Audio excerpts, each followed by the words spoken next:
बिस्मिल्लाहिर्रहमानिर्रहीम। अस्सलाम वालेकुम। आज जो कहानी मैं आपकी खिदमत में पेश करने जा रहा हूँ उसका मौजू है अलादीन का चिराग। अलादीन का चिराग जब खानदानी नस्ल दर नस्ल होते हुए अलादीन हफ्तम के पास पहुंचा तो वो एक इंतहाई आम किस्म का और सादा किस्म का आदमी था। बाप की वफात के अगले ही दिन उसने चिराग को रगड़ा और एक धुआं सा उठा। उसी धुएं के अंदर उनका खानदानी जिन खौफनाक कहके लगाता हुआ नमूदार हुआ।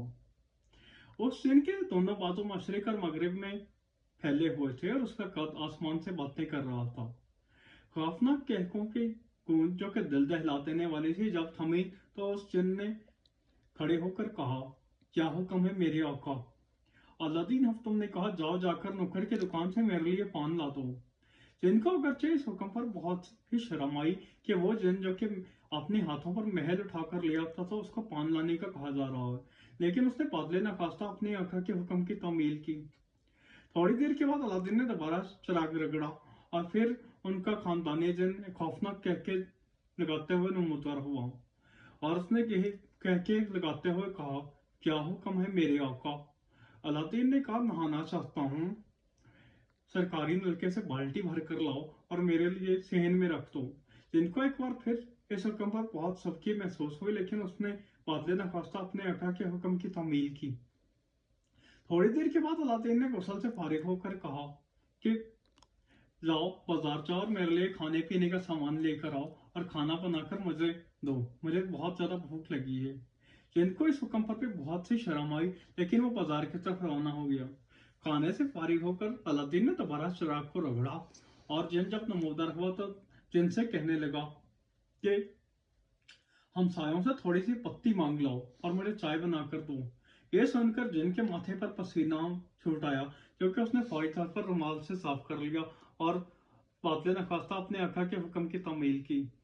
आप जिन का जब भी बुलाया जाता तो जिन खौफनाक कह के न लगाता, बल्कि गिड़गिड़ाहट सी होती और जिन हाथ बांध कर खड़ा हो जाता और कहता, क्या हुक्म है मेरे आका। इसी तरह दिन महीने और फिर साल गुजरते गए। वो अपने आका की खिदमत करता रहा, उसको नुक्कर की दुकान से पान ला कर देता, उसके लिए खाना बनाता और जो भी हुक्म वो देता वो उसकी तामील करता। अब उसको बुलाने के लिए किसी चिराग की जरूरत नहीं थी, बल्कि वो बनियान और धोती पहनकर सबके सामने ही पड़ा रहता।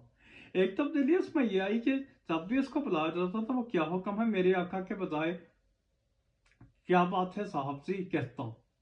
आहिस्ता आहिस्ता उस जिन का कद छोटा होता गया और वो कमजोर होता गया। उसकी कमर झुकती चली गई। अपनी कमर दर्द को दूर करने के लिए वो बाकायदा तौर पर दवाइयां खाता था, लेकिन वो इसके बावजूद अपने आका की खिदमत करता रहा। उसका आका जो भी कहता वो वही करता। उसका कद यहाँ तक कम हो गया कि वो आहिस्ता आहिस्ता अपने आका के कद तक आ गया और एक दिन वो भी आया कि जब उसका कद अपने आका के कद से भी छोटा हो गया। अब अलादीन ने जब भी उसको बुलाना होता तो वो उसे कहता, ओए छोटे इधर आओ, और छोटा जी साहब जी कहकर फौरन उधर आ जाता।